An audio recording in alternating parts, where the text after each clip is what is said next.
One goes to be with the Lord years before, which is my father and my mother, and my mother gets there. What's the relationship like? Do they live next door? Do they walk arm in arm? Are they friends? What is it like in heaven for a married They will couple? totally remember they were married, and they will be really good friends. And because most families live real close to each other, they'll probably live either next door or down the way. You know, maybe somebody wants to live by the Crystal Sea, someone wants to live in the mountains, but there'd probably be a place in between the areas somewhere.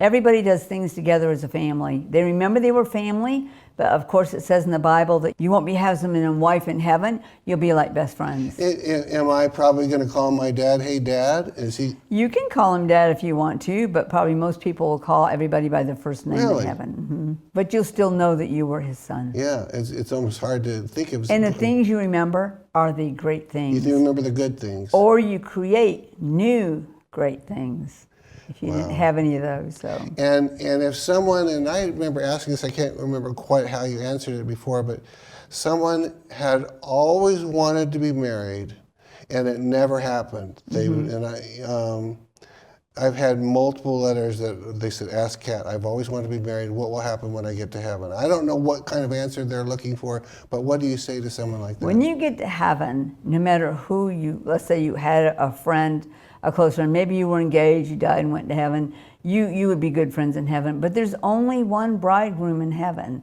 And when you go home to heaven, you are going home as the father's son or his daughter. And there's going to be a wedding ceremony in heaven. You know that. Everyone knows that as a believer. Jesus Christ is the bridegroom. And marriage on earth is only symbolic of Christ and the bride. It's just symbolic.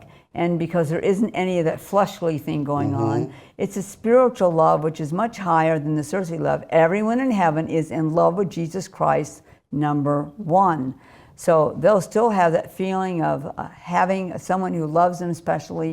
It doesn't matter how many people are in heaven. Jesus loves everybody in heaven and can spend time just with them in heaven. But there's going to be a wedding ceremony, and it will be with the bride of Christ in heaven. Christ is the only bridegroom. And the Father actually spent time explaining to me why you can't go home married. If you went home married, that would be bigamy, because you can't be married to Jesus Christ and already be married. And everyone wants that. Everyone wants that relationship with Jesus Christ, so it's all going to be good. Yeah, and I had a woman that wrote, and she had always wanted to be married. And another one wrote and said, and I remember asking you about this, and she was looking for something that I didn't even know how to answer, but she said, I have been celibate on purpose my whole life. And she wanted to know what the reward in heaven would be for that. I just think the relationship with Jesus, you've already got a super close relationship with Jesus. Some people don't.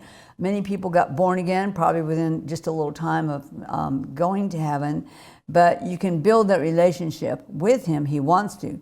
But those who already have that intimacy with him, yes, it's very special. Some people maybe feel like, God, they're so in awe of Christ, right? But when you have that bond with him, you just run up and grab him and hug him.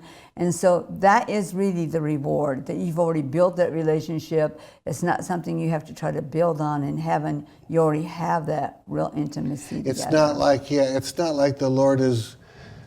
We've talked about the Lord, putting gifts in your mansions and building things in your mansions. Yes. I've not heard you yet or anyone else say, because you were celibate on earth and you did this on purpose, there's going to be this special mansion for you. There's a special place, actually. It's called Passionate Paradise. I don't know if I've ever told you about it. No, I don't know. I've not heard that. It's where those who really gave themselves to Christ, loved him on the earth and you, of course, everyone can go there, but the greater relationship you've built with him, you get to do more things there with him. Okay. One of the things I know he does is he gives you his own song, or he sings to you alone in this place.